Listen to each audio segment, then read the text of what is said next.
Hello dear student, आप सभी का स्वागत है आज की क्लास में। और आज हम पढ़ने वाले हैं आपका हिस्ट्री का थर्ड चैप्टर, जिसका नाम है हड़प्पा सभ्यता। जितने भी मेरे एनआईएस वाले बच्चे हैं क्लास 12th के, जो कि हिस्ट्री और पॉलिटिकल वाले बच्चे हैं, दोस्तों इस चैनल को सब्सक्राइब करना बिल्कुल ना भूलें, क्योंकि दोस्तों इस चैनल पर मैं आपको पूरा कंप्लीट जो है चैप्टर वाइज और क्वेश्चन आंसर वाइज जो कि आपके एग्जाम के अंदर दोस्तों आएंगे, उनको मैं पढ़ाने वाला हूँ। तो चैनल को सब्सक्राइब कर लो और वीडियो लाइक करना ना भूलें। अगर आपको कोई भी क्वेरी हो एनआईएस से रिलेटेड या कोई भी चीज़ अपडेट से रिलेटेड, तो दोस्तों आप मुझे कमेंट करके बता सकते हैं, ठीक है। तो चलिए आज की क्लास को शुरू करते हैं। तो दोस्तों आज का जो हमारा चैप्टर है वो क्या है? हड़प्पा सभ्यता, ठीक है, चैप्टर थर्ड। तो दोस्तों इसके बारे में हम संपूर्ण जानकारी लेंगे इस चैप्टर के माध्यम से, और ये आपका चैप्टर का पार्ट 1 होने वाला है, ठीक है। चलिए तो बात करते हैं हड़प्पा सभ्यता की खोज, ठीक है।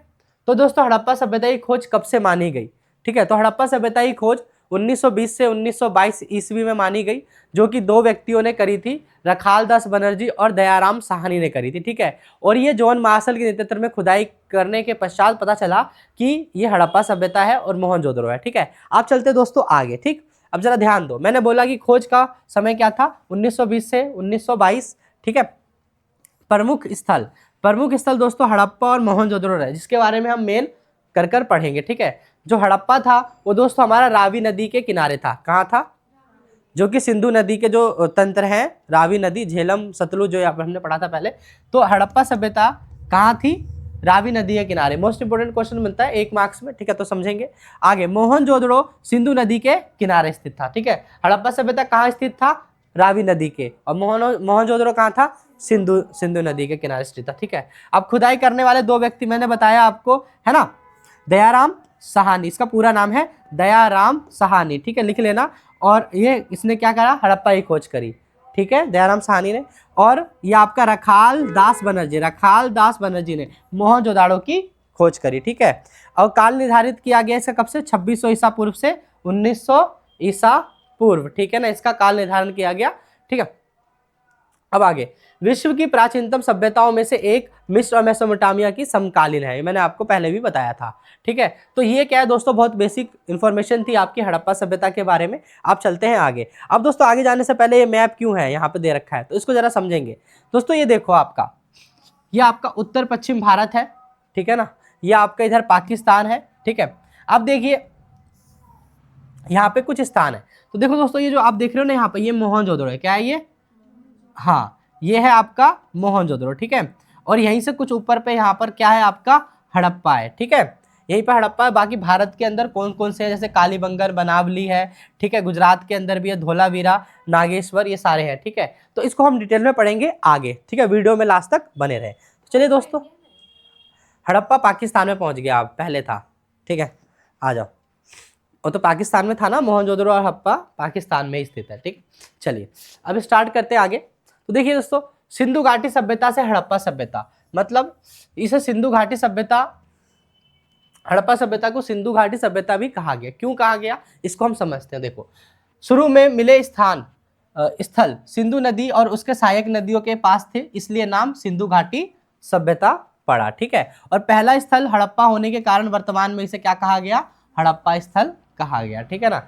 पहले से सिंधु घाटी सभ्यता कहा गया था। क्यों कहा गया था? क्योंकि ये सिंधु नदी के आसपास फला फूला था, ठीक है ना। अब वर्तमान में इसे क्या कहा जाता है? हड़प्पा सभ्यता, क्योंकि ये सबसे पहले हड़प्पा में खोजी गई थी सभ्यता, ठीक है, इसलिए हम हड़प्पा सभ्यता बोलते हैं। अब देखिए हड़प्पा सभ्यता की कुछ विशेषताएं, जैसे कि यह भारत की प्रथम नगर सभ्यता थी, ठीक है ना, ठीक है। भारत की पहली नगर सभ्यता कौन सी थी? हड़प्पा सभ्यता थी, ठीक है। उसके बाद लेखन प्रणाली अभी तक पढ़ी नहीं जा चुकी है, ठीक है ना, ये इसकी एक विशेषता है। जो भी वहाँ पर लेखन पद्धति ना, आज तक किसी वैज्ञानिक जो भी है, पुरातत्वविद या कोई भी है, वो अब अभी तक पढ़ नहीं सका इसको, ठीक है। जितनी भी जानकारी मिली हमें वो किससे मिली? खुदाई से। किससे मिली? खुदाई से, जो कि पुरातत्विक खुदाई पर आधारित है। फिर उसके बाद सभ्यता का विस्तार सिंधु नदी के पूरे क्षेत्र में फैला था, ठीक है। सिंधु नदी का जो पूरा क्षेत्र था, पंजाब, हरियाणा, ये सब जितने भी जगह थे, सब में फैला हुआ था, ठीक है। आप चलते हैं आगे। हमने क्या देखा अभी कि इसे भाई सिंधु घाटी सभ्यता भी कहते थे और इसकी कुछ विशेषता। अब देखो क्या उत्पत्ति इसकी कैसे हुई, है ना, हड़प्पा सभ्यता की उत्पत्ति कैसे हुई, तो ये समझेंगे, ठीक है भाई, ठीक है। तो देखो ध्यान से, हड़प्पा सभ्यता की उत्पत्ति। देखो हड़प्पा सभ्यता अचानक नहीं बनी। क्या नहीं बनी? हड़प्पा सभ्यता कोई एक दिन में नहीं बनी, बल्कि इसे बनने में क्या लगा? काफी समय लगा। कैसे, देखिए नव पाषाण युग की ग्रामीण सभ्यता से धीरे धीरे विकसित होकर क्या बनी है, हड़प्पा सभ्यता बनी। ठीक है, अब आगे देखिए क्या है, कृषि उपज बढ़ाने के लिए लोगों ने बेहतर तकनीक अपनाई। ठीक है, अधिशेष उत्पादन, अधिशेष उत्पादन मतलब क्या होता है, खाने से ज्यादा उगा लेना। ठीक है ना, मतलब खा भी ले और उसे बचाकर भविष्य के लिए रख भी ले, तो उसे कहते हैं अधिशेष उत्पादन। ठीक है, तो इन्होंने करा। प्रशासनिक वर्ग भी उभरे यहाँ पर। ठीक है, गैर कृषि कार्य करने वाले लोग भी उभरे और व्यापार की गतिविधियों को भी बढ़ावा मिला इससे। ठीक है ना, क्योंकि ज्यादा ज्यादा सामान बचा लेते थे तो वो आप क्या करेंगे, खराब हो जाएगा, तो इससे क्या करते थे, दूसरे को दे देते थे और उससे कुछ दूसरी चीजें ले लेते। ठीक है ना, तो ये भी, तो अधिक उत्पादन क्या होती थी, लंबी दूरी। ठीक है, और क्या है ये, समृद्धि और शहरों का उदय हुआ। ठीक है ना, अधिक उत्पादन की वजह से क्या हुआ, व्यापार में लंबी लंबी दूरी तय करके जाना पड़ा, उससे क्या हुई, समृद्धि हुई, और समृद्धि की वजह से शहरों का उदय हुआ। ठीक है, चलो अब चलते हैं आगे। तो देखिए भैया, अब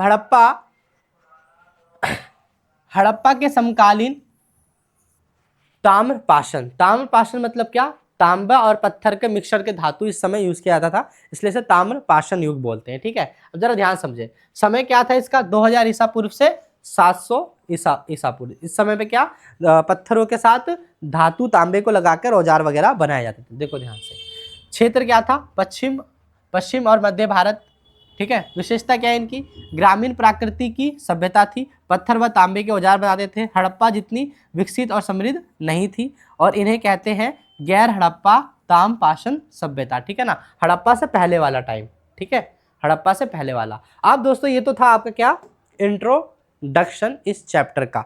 अब चलते हैं पॉइंट वाइज। ठीक है, चलिए अब बात करते हैं हड़प्पा सभ्यता के उद्भव और विस्तार का। किसके बारे में, उद्भव और विस्तार, जो कि आपका पूरे अच्छे तरीके से नोट्स होंगे। ठीक है, समझेंगे। देखिए पहले समझते हैं उद्भव। देखिए पुरातत्वविद खुदाई से पता चलता है कि हड़प्पा सभ्यता से पहले लोग छोटे छोटे गांव में रहते थे। समय के साथ इन छोटे छोटे गांवों में वृद्धि हुई और ये क्या बजे, कस्बों में बदले, और बाद में इन्हीं कस्बों से उन्नत हुई और इसके क्या बने, शहर बन गए। ठीक है ना, पहले क्या थे, छोटे छोटे गाँव थे, छोटे छोटे गाँव विकसित हुए, कस्बे बने, और कस्बे विकसित होकर क्या बने, शहर बने। ठीक है, अब आगे चलते हैं। देखिए हड़प्पा सभ्यता विकास अचानक नहीं हुआ, बल्कि नवपाषाण युग की ग्रामीण संस्कृति से होकर धीरे धीरे शहरी सभ्यता में परिवर्तित हुआ। ठीक है, अब आगे, कृषि में उन्नत तकनीकों का उपयोग होने लगा, उपज बढ़ी और अधिशेष उत्पादन उपलब्ध होने लगा। इस अधिशेष ने व्यापार को बढ़ाया। क्या बढ़ाया, अभी हमने थोड़ा छोटा छोटा पॉइंट में ऊपर पढ़ा था, अब हम बिल्कुल एक्सपेंड करके बड़ा करके पढ़ रहे हैं। ठीक है, क्या करा, उस अधिशेष ने क्या करा, व्यापार को बढ़ावा दिया, लोगों को गैर कृषि कार्य अपनाने का अवसर भी दिया। ठीक है, प्रशासनिक वर्ग को जन्म दिया कि भैया अब ये सब काम है तो इसको देखेगा कौन, संभालेगा कौन, तो उसके लिए प्रशासनिक वर्ग का भी उदय हुआ, और बड़े शहरों के निर्माण को संभव बनाया। इसलिए हड़प्पा सभ्यता का विकास कृषि आधारित अर्थव्यवस्था के विस्तार से हुआ। ठीक है, तो क्या हुआ, इसका मेन क्या था, विकास होने का, कृषि विकास, क्या, कृषि का विकास होना हड़प्पा सभ्यता का विकास कहलाया। ठीक है, अब चलते आगे। देखिए भैया, हड़प्पा सभ्यता के 3 चरण थे। कितने चरण है, 3 चरण है, 3 टाइम थे। पहला टाइम देखिए क्या है, प्रारंभिक हड़प्पा सभ्यता, क्या, जो कि 3500 से 2600 ईसा पूर्व रहा, मतलब 2600 ईसा पूर्व से पहले वाला। ठीक है, हमने मेनली क्या माना इसको, 2600 से 1900 ईसा पूर्व माना कि हड़प्पा सभ्यता का काल है, लेकिन प्रारंभिक काल क्या है, 3500 ईसा पूर्व से 2600 ईसा पूर्व। इसमें क्या था, मिट्टी की दीवारें और मिट्टी के मकान बनाते थे, प्रारंभिक व्यापार करते थे, तांबा पत्थर के औजार होते थे, और प्रारंभिक कला और शिल्प का वो इस्तेमाल करते थे। ठीक है, अब आ जाओ परिपक्व, मतलब कि जब ये पूरा अपने उसमें था, मतलब चरम पे था। ठीक है, तो देखिए ये कब से, 2600 ईसा पूर्व से 1900 ईसा पूर्व की बात करते हैं, इसके अंदर हमें यही पढ़ना है। ठीक है, तो देखिए यह हड़प्पा सभ्यता, यह समय हड़प्पा सभ्यता का स्वर्ण काल माना जाता है, मतलब कि गोल्डन पीरियड कहते हैं इसे, जिस समय हड़प्पा विकसित कर रहा था अच्छी तरीके से। ठीक है, तो इसमें क्या, पक्की ईंटों से बने शहर बनाए गए। ठीक है, ये याद रखना भी, पक्की ईंटें, सब चीजें ध्यान में आएगी अभी आगे, जब मैं आगे पढ़ूंगा, आगे के पॉइंट्स को जब दिखाऊंगा आपको। ठीक है, चलिए, सुव्यवस्थित नगर योजना थी, विदेशी और स्वदेशी व्यापार करते थे, मतलब अपने यहाँ तो करते ही थे और बाहर के देशों से भी, यानी बाहर के राज्यों से भी ये व्यापार करते थे। ठीक है, मोहरे, मुद्रा, शिल्प, आभूषण निर्माण भी करते थे, इस समय पे सारा हुआ। बड़े भवन, स्नानागार, कोठर, और ये क्या है, गोदी बाड़ा, ये सारा बनाया गया। ठीक है, उसके बाद हम बात करते हैं हड़प्पा सभ्यता काल। ठीक है, उत्तर काल, जो कि आगे आया। ठीक है ना, इसके आगे का काल। तो देखिए इसे 1900 से 1400 ईसा पूर्व माना गया, जिसमें सभ्यता का क्या हो गया, खत्म। क्या हुआ, सभ्यता खत्म हो गया इतना टाइम आते आते, और व्यापार कम होना, शहरों का उजड़ना, शहरें खत्म हो गया, हड़प्पा सभ्यता का अंत हो गया। ईंटों के ढांचे, मिट्टी की झोपड़ियां, और धीरे धीरे शहरी विशेषता समाप्त हो गई, और ऐसे ही क्या हो गया, हड़प्पा सभ्यता लुप्त हो गया। और आज के समय में 1920-22 ईस्वी में जब दो लोगों ने खोजा इसको, तो पता लगाया कि यहाँ पे कोई हड़प्पा सभ्यता थी। और ये कैसे पता लगाते हैं कि ये मतलब काल कैसे है, तो एक कार्बन डेटिंग सिस्टम होता है, जिससे उनके मॉलिक्यूल्स को देखकर बताते हैं कितने साल पुराना होता है। ठीक है, चलिए अब चलते हैं आगे। अब देखिए भौगोलिक विस्तार, इसका समझते हैं। भौगोलिक विस्तार, भौगोलिक विस्तार मतलब क्या, कि हड़प्पा सभ्यता कहाँ कहाँ फैला हुआ था, ठीक है ना, भारत में कहाँ फैला हुआ था, भारत से बाहर कहाँ फैला हुआ था। तो देखिए इसके मुख्य स्थल कौन से थे, देखो ध्यान समझना। हड़प्पा सभ्यता भारतीय उपमहाद्वीप की सबसे विस्तृत सभ्यता थी। यह लगभग 12 लाख वर्ग किलोमीटर में फैली हुई थी। कितने, लगभग 12 लाख वर्ग किलोमीटर में फैली हुई थी। और मुख्य स्थल उत्तर में मांडा, जो कि जम्मू कश्मीर उत्तर में, ठीक है, आपको अगर मैप पता हो तो सबसे ऊपर जम्मू कश्मीर ही है हमारा, है ना, तो ऊपर में मांडा, ठीक है। दक्षिण में देमाबाद, जो कि महाराष्ट्र में है, आपको पता है गुजरात के नीचे महाराष्ट्र है, ठीक है। पूर्व में आलमगीरपुर, जो कि पश्चिमी उत्तर प्रदेश है ना, पूर्व में पश्चिमी उत्तर प्रदेश पता है ना कहाँ है, नेपाल के नीचे बिहार जो है, बिहार और उत्तर प्रदेश, ठीक है। उसके बाद पश्चिम, जो कि आपका सूत का गेंदौर, जो कि मकरान तट और पाकिस्तान ईरान सीमा पर है, पाकिस्तान और ईरान की सीमा पर है। तो ये दोस्तों कहाँ, यहाँ उत्तर में मांडा, जम्मू कश्मीर से लेकर महाराष्ट्र, दक्षिण में महाराष्ट्र तक, पूरब में आलमगीर पश्चिम उत्तर से, और पश्चिम में, सबसे पश्चिम में पाकिस्तान और ईरान के सीमा तक ये फैला हुआ है, मतलब इसका विस्तार इतना लंबा है, ठीक है। चलो अब बात करते हैं आगे।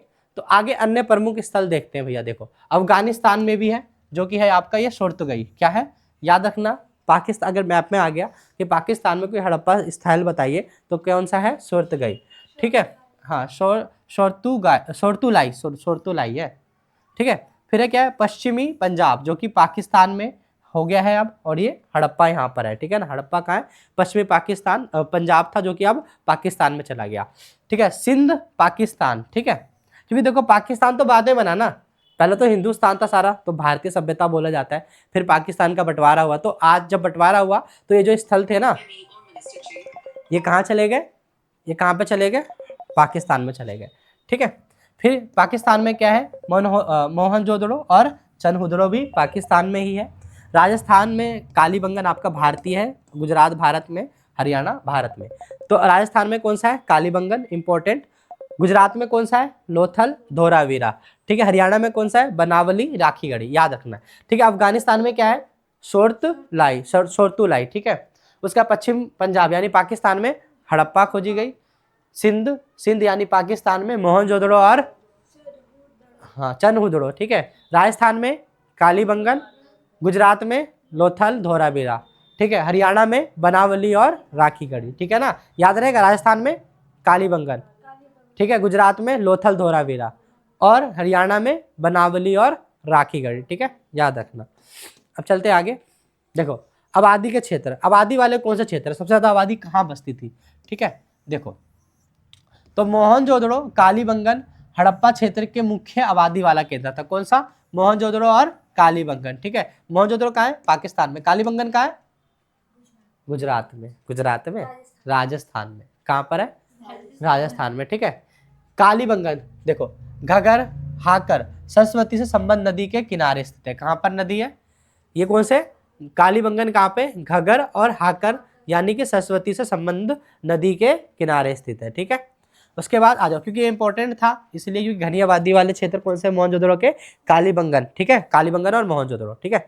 चलिए अब चलते आगे। भौगोलिक रूप से यह पूरा क्षेत्र समतल भूमि है। क्या है, समतल भूमि, जैसे हमारा है ना समतल भूमि, आराम से समतल है, बिल्कुल पहाड़ वार नहीं, समतल भूमि है। हिमालय नदियों द्वारा सिंचित है, मतलब जो हिमालय की जो पानी आती है उसके नदी द्वारा उसका पानी इस्तेमाल करके यहाँ पे खेती वगैरह की जाती थी, ठीक है।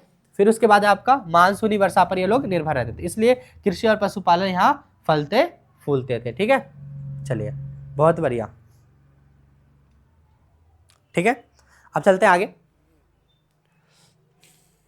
देखिए भाई अन्य समुदाय की बात कर लेते हैं। तो भैया देखो अन्य समुदाय, अदर कम्युनिटीज। हड़प्पा नगरों के पास कई स्थान ऐसे भी मिले जहां शिकारी, संग्रहकर्ता, घुमंतू चारवाए, छोटे व्यापारिक समूह भी साथ साथ रहते थे, ठीक है ना। शिकारी संग्रह मतलब शिकार करके उसे रख लेना, घुमंतू चारवाए मतलब कि जो अपने पशुओं को चढ़ाते थे घूम घूम के एक जगह से दूसरी जगह पर, ठीक है। और छोटे व्यापारिक समूह भी साथ में रहते थे। कुछ स्थल बंदरगांव और व्यापार के केंद्र बने के रूप में उपयोग होते थे, ठीक है। तो ये देखो, ये कुछ अन्य बात थी इसकी, ठीक है। इसलिए हड़प्पा सभ्यता केवल शहरों की सभ्यता नहीं बल्कि मिश्रित अर्थव्यवस्था, आर्थिक सामाजिक नेटवर्क का हिस्सा था। मतलब ये क्या था, बहुत सारी चीजें इसके अंदर समाहित थी, ठीक है ना। अब चलते आगे। तो शहरी सभ्यता की प्रमुख विशेषता, तो देखिए भैया इसके शहरी सभ्यता की प्रमुख विशेषता क्या थी, देखो ध्यान से। देखो, नगर नियोजन, व्यापार, कर प्रणाली, सामाजिक वर्गीकरण और विकसित लिपि, ठीक है। नगर नियोजन इनकी बहुत अच्छी थी, आगे पढ़ेंगे, ठीक है। व्यापार, कर प्रणाली, सामाजिक वर्गीकरण और विकसित लिपि, ये सब आगे डिटेल में हम पढ़ने वाले हैं, ठीक है। तो वीडियो के लास्ट तक बने रहना दोस्तों। देखिए, हड़प्पा इन सभी मानकों पर पूरी तरह खरी उतरी, मतलब ये सभी चीजों में इसने क्या करा, उन्नति हासिल करी, विकास किया, ठीक है। अब चलते हैं आगे। तो देखिए, अब बात करते हैं नगर योजना। नगर योजना की बात कर रहे थे हम ना, तो आ जाओ नगर योजना के बारे में बात करते हैं। चलो ठीक है। देखो, हड़प्पा सभ्यता की नगर योजना दुनिया के सबसे सुव्यवस्थित शहरी योजनाओं में से गिनी जाती है, ठीक है ना। इनका नगर योजना बहुत बढ़िया था, जो कि आज के समय में भारत में भी आपको देखने को मिलेगा और हर जगह देखने को मिलेगा। देखो देखो, मुख्य विशेषता, पहला, शहरों को 2 भागों में बांटा गया था। कितने भागों में? पश्चिम में जो था वो ऊंचा ऊंचा था, ये दुर्ग कहा गया, इसे क्या कहा गया, ऊंचा दुर्ग कहा गया। पूरब में था निचला नगर, जिसे निचला भी शहर भी कहा गया, ठीक है ना। 2 शहर में बांटा गया था मोहनजोदड़ो को, ठीक है, मतलब शहर को। एक था पूरब में जो कि निचला शहर था, दूसरा था पश्चिम में जो कि ऊंचे पे बनाया गया था, इसे दुर्ग कहा गया, ठीक है। अब चलते हैं आगे। तो देखिए, किला संबत जो कि मतलब दुर्ग की बात कर रहे हैं, ये क्या था, एक प्रशासनिक जगह थी। क्या थी? यहाँ पे राजा महाराजा और उसके परिवार के लोग रहते थे, ठीक है। यहाँ पे धार्मिक कार्य भी सारे होते थे, मंदिर वगैरह भी यही थे, और महत्वपूर्ण भवनों का क्षेत्र भी यही था। क्या था? जो कि दुर्ग था। दुर्ग में क्या क्या चीजें थी समझना। दुर्ग एक प्रशासनिक जगह थी जहाँ पर राजा महाराजा और उनके परिवारजन के लोग रहते थे। यहाँ पे धार्मिक स्थल भी थे, ठीक है, स्नानागार भी यहीं से पाया गया था, ठीक है। महत्वपूर्ण भवनों का क्षेत्र भी ये था, यहाँ पे बड़े बड़े भवन जैसे अन्नागार, ठीक है ना, और बहुत सारे गोदाम वगैरह भी बनाए गए थे। उसके बाद निचला शहर, ये तो साधारण लोग रहते थे। यहाँ पे क्या रहते थे? साधारण, मतलब कि आम जनता यहाँ पर रहती थी, ठीक है। उसके बाद यहाँ बाजार थे, कार्यशालाएं थी, आवासीय मकान थे, मतलब यहाँ पे नॉर्मल लोग जो रहते थे, ठीक है ना, और यहाँ पे प्रशासनिक लोग रहते थे, ठीक है। चलिए, तो दो आपको पता चला, 2 भागों में बांटा गया था मोहनजोदड़ो को, यानी अगर हम अगर नगर की विशेषता बोलेंगे, 2 भागों में बांटा गया था, दुर्ग और निचला शहर, ठीक है। दुर्ग में कौन रहते थे? शासन वर्ग के लोग रहते थे, और निचले शहर में कौन रहते थे? आपके आम जनता रहती थी, ठीक है। चलिए, अब चलते आगे। देखिए, आज जो वहाँ की सड़कें थी ना, सड़कें जो वहाँ पे सड़कें, जैसे मान लो जैसे घर है, तो अभी भी हमारी जो सड़कें समकोण पे काटते हैं, बिल्कुल 90 डिग्री एंगल काटते हैं ना। जैसे कि मान लो एक सड़क ऐसे जा रही है, एक सड़क ऐसे, तो देखो 90 डिग्री नहीं है यहाँ पे। ऐसी तो सड़कें बनी रहती है हमारे, ऐसी तो गली बनी रहती है ना, तो 90 डिग्री पे काटते देख रहे। सड़कें एक दूसरे को क्या करती थी? 90 डिग्री पर काटी, जैसे कि आज देखोगे ऐसे ही दिखेगा आपको, है ना सड़क।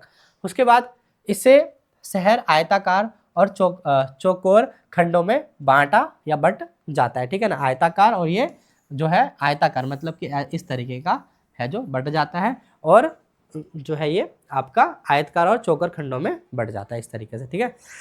अब उसके बाद घरों का निर्माण, देखो भाई, घरों का निर्माण जैसे आज भी हम घरों का निर्माण करते हैं तो ईंटों से बनाते, तो वहाँ पे भी पक्की ईंटों का इस्तेमाल किया जाता था, ठीक है।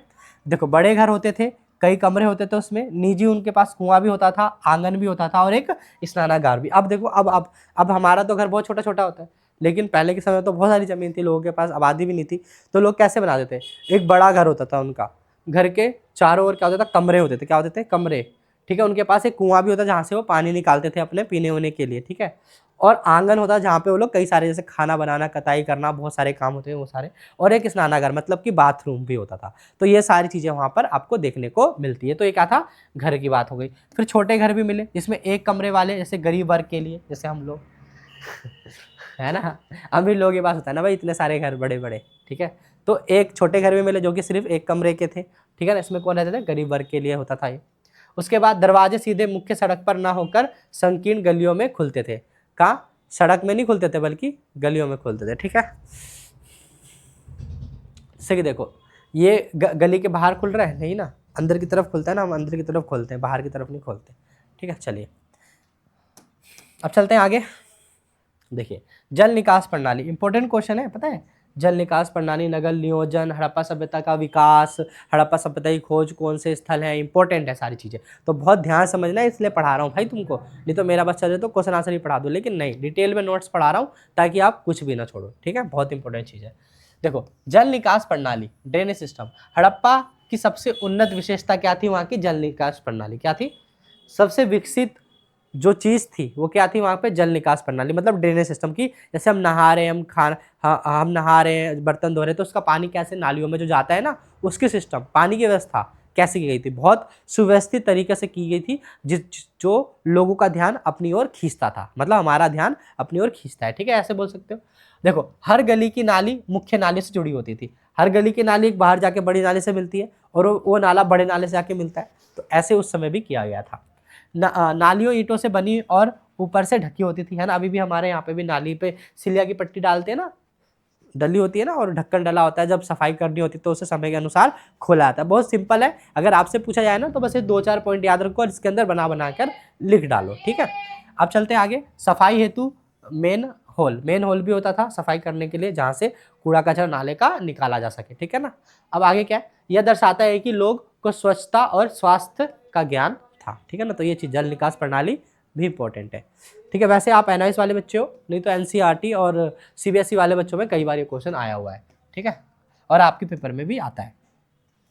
अब प्रमुख संरचना की बात करते हैं, तो प्रमुख संरचना इसका क्या है, प्रमुख संरचना जो कि बहुत इंपॉर्टेंट है, स्नानागार। क्या, स्नानागार, जो कि यहाँ पे धार्मिक काम होते थे, वैसे रिचुअल होता है ना, जैसे कि लोग गंगा नहाने जाते हैं या फिर वैसे जाते हैं नहाने, तो ये भी एक ऐसा जगह था जहाँ पे लोग शुद्धि हेतु नहाने आते थे। ठीक है, अब देखो मोहनजोदड़ो का विशाल स्नानागार, ग्रेट बाथ कहते हैं इसको। ठीक है, ध्यान दो, विश्व के सबसे पुराने सार्वजनिक स्नानागारों में से एक है।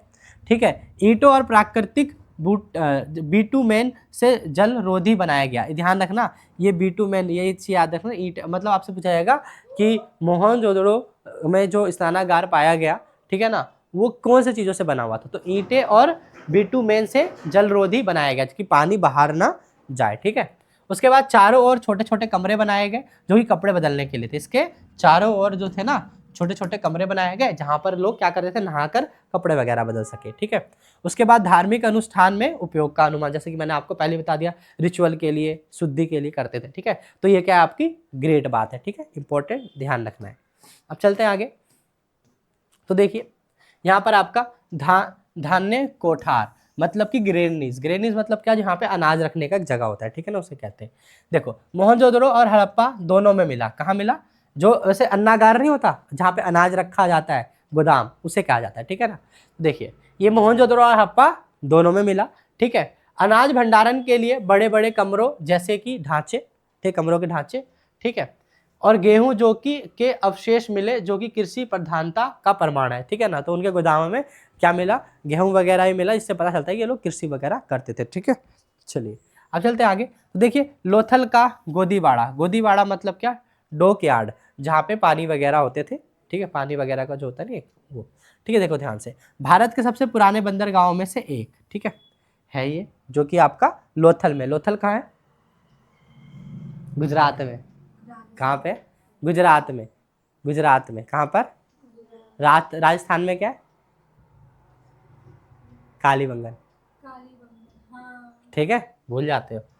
देखो फिर जहाजों के खड़े होने और सामान चढ़ाने उतारने की जगह थी। ये देखो ये दिखा रहा है, यही है, यहीं पे जहाज वगैरह खड़े होते थे। ठीक है ना, यही चीज़ है वो। ठीक है, और हड़प्पा की समुद्री व्यापार केंद्र भी था। कौन सा, लोथल का गोदीबाड़ा, यानी कि बंदरगाह। ठीक है, जहाँ पर जहाज वगैरह रुकते हैं, शिप वगैरह। ठीक है, चलिए अब चलते हैं आगे। अब दोस्तों यहाँ पे ये दो पॉइंट मैंने आज आपके खत्म करवा दिए। अब इन्हीं से रिलेटेड कुछ क्वेश्चन है जो कि हम इस पर ध्यान देते हैं। ठीक है, ध्यान से पढ़ेंगे। देखिए सिंधु घाटी सभ्यता को हड़प्पा सभ्यता क्यों कहा जाता है, अब बताइए आप लोग, आप मुझे बताइए हड़प्पा सभ्यता क्यों कहा जाता है, सिंधु घाटी की सभ्यता को हड़प्पा, क्योंकि पहली बार ये कहा हड़प्पा में खोजी गई थी, और जो सिंधु घाटी थी, मतलब जो हड़प्पा थी, सिंधु नदी के आसपास फली फूली थी। ठीक है ना, और ये सबसे पहले हड़प्पा में खोजी गई थी, इसलिए इसे का नाम क्या पड़ा, हड़प्पा सभ्यता पड़ा।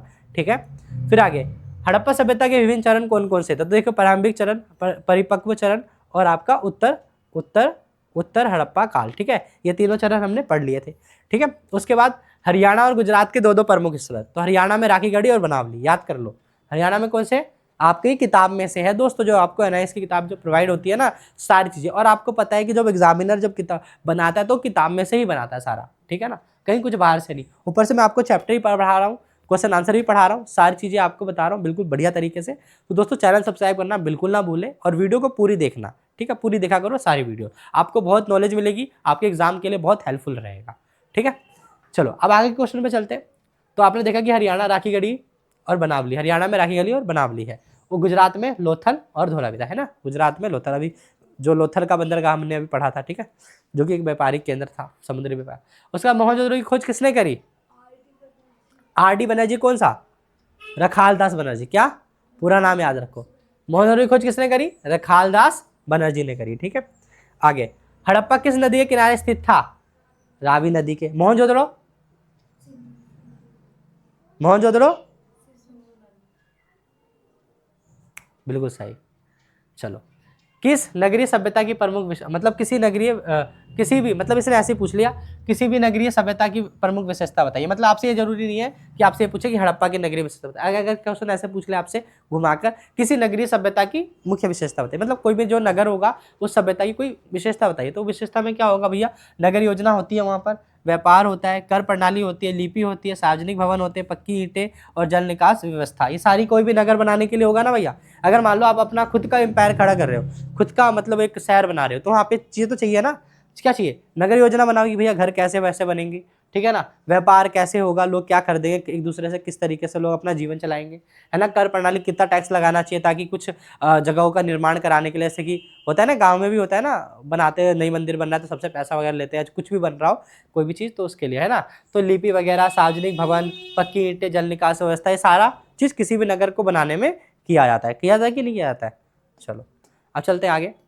आगे है, किले का निर्माण सामान्यतः किस दिशा में होता था, बताओ, किले का निर्माण किस दिशा में, पश्चिम दिशा में, किसमें, पश्चिम दिशा में। और दुर्ग कहाँ पे था, पश्चिम में ही था, है ना।